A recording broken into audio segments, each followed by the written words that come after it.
I never believed in monsters until I found myself face to face with something that had teeth longer than my fingers, staring at me through the porthole of a submersible 3,000 feet below the ocean's surface. What happened down there in that crushing darkness still keeps me awake at night. And honestly, I'm not sure the person who descended into those depths is the same one who came back up. Let me take you back to where this all started. I'm standing on the deck of a research vessel somewhere in the middle of the Pacific, where the water stretches endlessly in every direction like a blue desert. The morning sun is warm on my face, seabirds are calling overhead, and everything feels predictably normal. That's exactly how I felt before I learned that beneath my feet lay the largest habitat on our planet, a black void bigger than all other environments combined, where creatures live by rules that would make your head spin. The Johnson Sea Link sits on deck like some kind of space capsule designed for exploring alien worlds. This incredible piece of engineering has an array of remotely controlled cameras and searchlights at the front, and in the middle, there's this transparent bubble where I'd be sitting alongside the pilot. The whole craft is massively reinforced to withstand pressures that would crush a human body in milliseconds. When I asked the pilot, this grizzled ocean veteran with decades of deep-sea experience, if we'd be safe down there, he just chuckled and said something that made my blood run cold. Safe is a relative term when you're heading into Earth's final frontier. The descent begins, and immediately you realize you're leaving behind everything familiar about our world. The brilliant azure of surface waters starts fading, becoming deeper and deeper blue until we're surrounded by this thick, murky blackness filled with tiny floating organisms that drift past our window like underwater snow. At 600 feet down, I could feel the weight of 20 atmospheres pressing against our little bubble of life. The temperature outside had dropped to just a few degrees above freezing, and we were already in a realm where sunlight has never, ever reached. You'd think in such a hostile environment there would be very few animals living, right? That's exactly what I thought until the pilot reached over and flicked on our external lights. What happened next completely shattered everything I believed about life on this planet. The darkness around us exploded into a chorus of lights, hundreds, then thousands of tiny flashing signals responding to our illumination like some kind of cosmic welcome committee. It was as if we'd triggered the most spectacular light show in the universe, right here in the deepest, most hostile place on Earth. "Welcome to the Midnight Zone's daily conversation," the pilot said with this knowing smile that told me he'd witnessed this miracle countless times but never got tired of it. "What you're seeing is probably the most common form of communication on the entire planet, and we still have no idea what 90% of these creatures are actually saying to each other."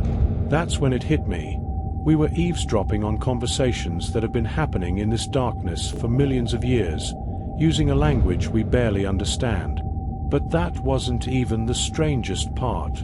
As we continued our descent through this ethereal world of living lights, the pilot began maneuvering our external cameras to hunt for the sources of this impossible display. That's when I saw my first deep-sea giant, and I swear my heart stopped beating for a moment. A comb jelly the size of a football materialized out of the darkness, completely transparent except for these rainbow-colored combs running along its body that beat in perfect, hypnotic rhythm. "We call that one big red," the marine biologist on board told me through the intercom, "but it doesn't even have an official scientific name yet. You're looking at something so recently discovered that science is still trying to figure out what the hell it actually is." Think about that for a second. In an age where we think we've mapped and catalogued everything, we're still finding creatures the size of footballs that are completely new to human knowledge. The lights of our submersible continued revealing creature after creature that seemed to defy every rule of biology I thought I understood. Jellyfish 2 feet across with bodies so transparent, they looked like living glass, drifted past our window with movements so graceful they seemed choreographed by some underwater ballet master. But then the scientist dropped another bombshell that made me question everything I knew about life itself. "See those ribbon-like creatures floating by? Those are siphonophores, and they're virtually immortal. They repeatedly clone themselves, and some eventually grow longer than blue whales. Some of the individuals you're looking at right now have been alive since before human civilization began. I'm sitting there in this tiny bubble of warmth and air, watching organisms that are essentially living memories of eternity itself, drifting through the darkness like ghosts from the dawn of time. If you think that's impossible, wait until you hear what happened when we encountered our first real predator. The pilot was scanning with our cameras when suddenly this nightmare emerged from the blackness. A fongtooth, and I kid you not, this fish has the largest teeth relative to its body size of any fish on the planet. Its entire head and body are covered with pressure sensors that can detect the slightest movement in the surrounding water, making it the Midnight Zone's most efficient and ruthless killer. But here's what absolutely blew my mind. We watched as this monster began hunting, and its prey fought back using light as a weapon. Smaller creatures released these brilliant clouds of luminous ink, like underwater fireworks, creating decoys to confuse their predators in this three-dimensional chess game of survival that's been playing out in the darkness for millions of years. It was like watching a war fought with weapons made of pure light. The real revelation came when the pilot suggested we turn off all our lights to see what the darkness truly held. "Trust me," he said, reaching for the light controls. "You're about to witness something that will change how you see life forever." He switched off every illumination system on our submersible, plunging us into the kind of absolute darkness that doesn't exist anywhere on the surface world. For a moment, there was nothing, just this crushing sense of being suspended in infinite black space that made me feel smaller than I'd ever felt in my life. Then, slowly, like stars emerging at twilight, the darkness came alive with the most beautiful display I've ever witnessed. Jellyfish outlined by their own pulsing illuminations began drifting past our window like ghostly lanterns from another dimension. A squid materialized out of nowhere, its entire body covered in lights that moved and shifted as it swam, creating these hypnotic patterns that seemed almost like a written language flowing across its skin. But the most spectacular sight was this massive jellyfish with what can only be described as its own built-in fireworks display. Rhythmic flashes of light cascading across its bell in waves so beautiful they brought tears to my eyes. Sitting there in that absolute darkness, surrounded by creatures communicating in languages of light that we're only beginning to understand, I felt a profound sense of wonder mixed with something close to fear. We spend all this time looking up at the stars, searching for signs of alien intelligence, when the most alien forms of life on our planet are right here beneath the waves, having conversations we can't even begin to comprehend. As we descended even deeper, approaching the seafloor itself, the pilot explained something that fundamentally changed how I think about our planet. All this marine snow we'd been seeing, these continuous clouds of organic debris drifting down from the surface world, has been falling for millions of years, accumulating on the ocean floor to create a layer of mud up to a kilometer thick that covers half the surface of our entire planet.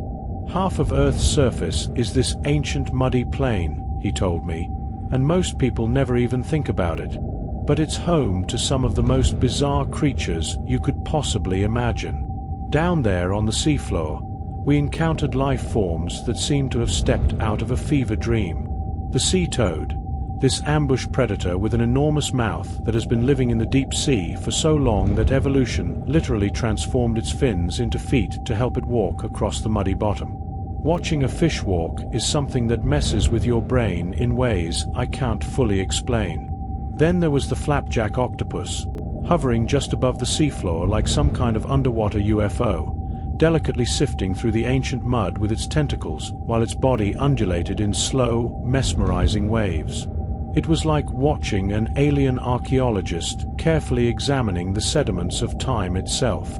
But nothing, and I mean absolutely nothing, prepared me for what we discovered in the Gulf of Mexico. The pilot had been steering us toward these strange formations that showed up on sonar, but when our lights illuminated what we'd found, my brain literally could not process what I was seeing. It was a lake. An actual lake, 15 meters deep, sitting at the bottom of the ocean with real shorelines where it met the normal seawater above it. "Brine pools," the scientist explained, his voice filled with the same awe I was feeling. Super-concentrated salt water that's so heavy it sinks and forms these impossible underwater lakes. But look at what's living around it. The life surrounding this toxic death trap was unlike anything I'd ever imagined. Giant mussels, some over a century old, packed together along the shores like an ancient underwater city.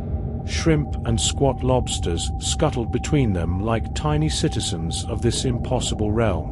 We watched in horrified fascination as cutthroat eels glided along the edges of this deadly lake like underwater vultures, some actually venturing into the brine itself in search of food. Most would quickly retreat, but occasionally we'd witness one that stayed too long, going into what looked like toxic shock, its body convulsing as it struggled to escape back to the safety of normal seawater above.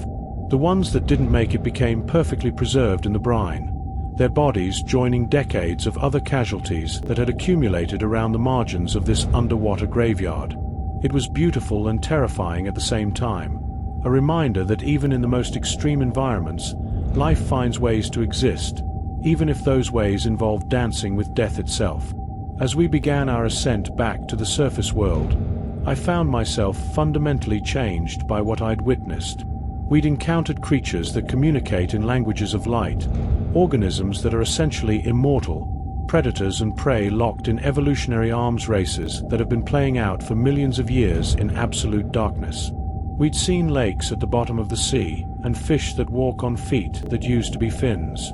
The journey back to the surface felt like traveling between worlds, leaving behind this alien kingdom where life operates by completely different rules than everything we know. As we rose through the layers of increasing light, I couldn't shake the feeling that I was abandoning something profound, something that had changed my understanding of what's possible in this universe. When we finally broke the surface and I saw the sun again, felt that warm air on my face, I knew I could never look at the ocean the same way again.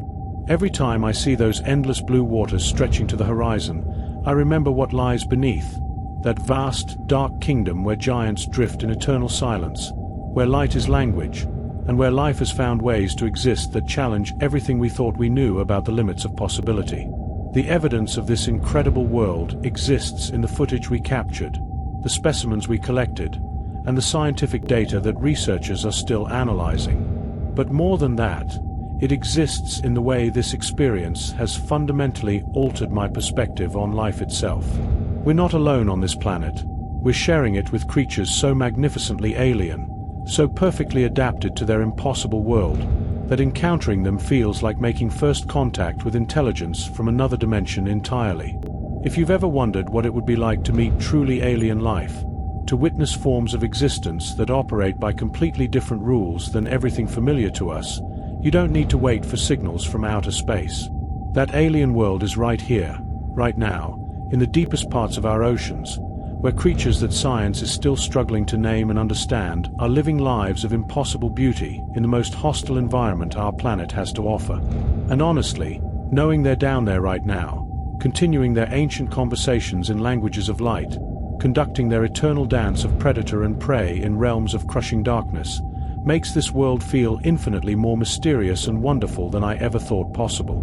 The next time you look out at the ocean, remember that beneath those waves lies a universe more alien and extraordinary than anything we've ever imagined finding among the stars. If this story has given you chills like it still gives me, drop depths in the comments below. And if you've ever had your own encounter with something that challenged everything you thought you knew about life on Earth, I want to hear about it. The ocean keeps its secrets well, but sometimes, just sometimes, it lets us glimpse the impossible.